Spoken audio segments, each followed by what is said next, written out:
This is a follow-up video, a response video to the videos that I posted last night about Ozzy Osbourne, Freddie Mercury, and Prince showing up in my group hypnosis session. A lot of people in the comments were asking, what did Freddie say? What did Freddie say? So this particular video, I'm going to be talking about what Freddie said. But before I really get into how he interacted with me, what he said, I want it to be clear. Not everything that I hear from any spirit, celebrity or not celebrity, I do not always share publicly. I believe that a lot of this information is sensitive and out of respect of the soul, the spirit, the person who was once alive here and their families. I do not share everything that they tell me. So a little backstory. Freddie and I've been channeling him for a long time. I can go into details about that another time, but when he showed up, I wasn't totally surprised because I'm familiar with him. Same with Prince. You know, Freddie and I, we hang out, we talk, and he oftentimes sits on my couch with me, and he has commentary, and he sits there and he's eating popcorn, and he loves to talk and bullshit. He also low-key likes to kind of judge people and be like, nope, do not do that. Who do you think you are? Do you see this person? Do you see how they are? I'm like, Fred, what the fuck, dude? And then he just turns to me and he smiles. So when Freddie came into all of my clients' awarenesses last night, he talked to them. Do I know what he said to them? No. That is private information between Freddie and my clients. But after seeing those comments this morning, I asked them, I said, Fred, what can we tell them? What can we tell them about what you said without you, sharing any personal things that you told people?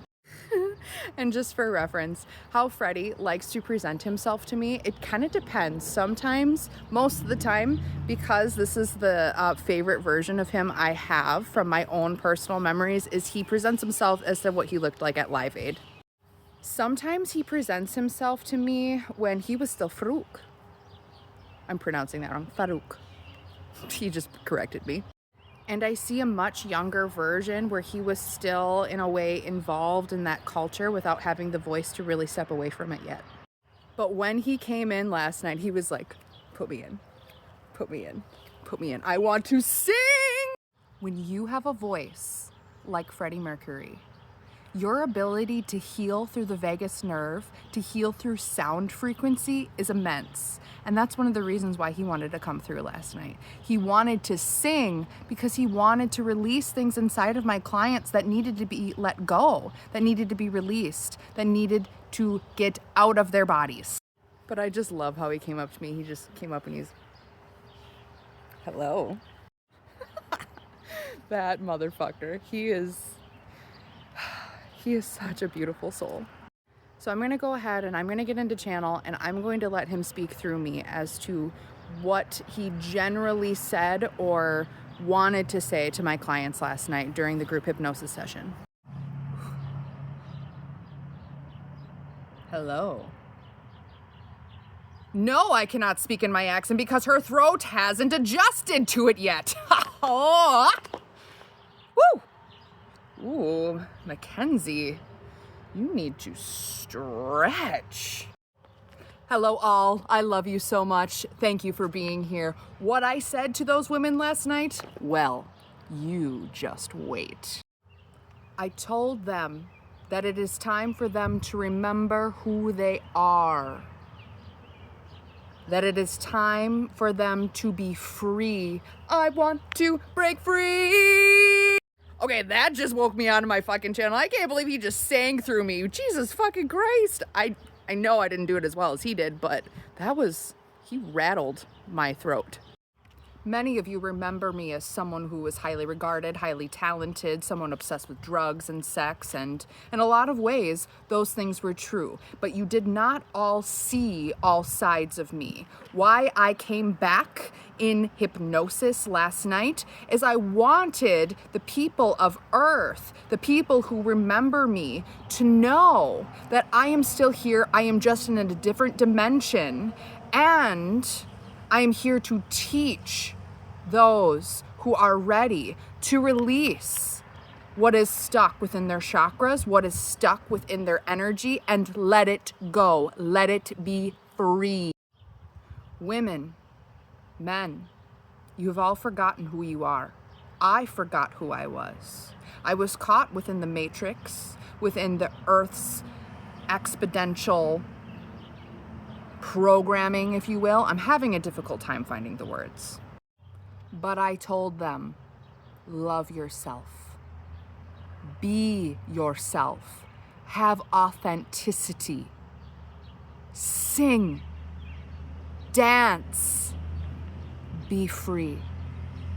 Be who you are, because that is where your power truly lies. It's me again. He really wanted to get that across, you guys. He really wanted people to know.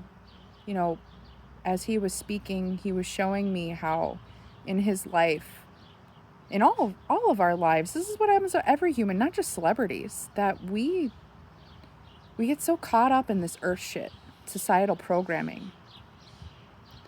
We forget the ways of the old. And that's what keeps us sick. That's what keeps us unhealthy. That's what keeps us controllable. Freddie came in last night, not only to show my clients that they're worthy of being in his presence, but to also show me that it's safe for me to talk about these things and these people that I channel. It's really hard for me to be vulnerable. I haven't been believed most of my life. I have a lot of early lifetime programming, much that I still have to undo, where everything I knew to be true, I was forced to believe otherwise. And that made me not believe in myself. He also says that he told each of my clients ways for them to understand this individually so that they could individually understand. But what he had brought through just now was definitely a way for it to be generalized. He also says that some of my clients didn't hear him at all, but they will in their dreams, and their subconscious minds will obtain it because they aren't ready to fully believe that they can communicate with him, or any spirit for that matter, especially a celebrity. He's smiling ear to ear. That people are believing that this happened, and that I was trusting myself enough to put this out here despite of my fears of not being believed. But that's one thing that I have had to learn is, even if I'm afraid, fear is what keeps me from being held back. Fear is what puts blocks on me. I have to learn to be authentic and to not be afraid of what other people might think of me. I know my truth, and I have to stand in it. And I hope you all do the same.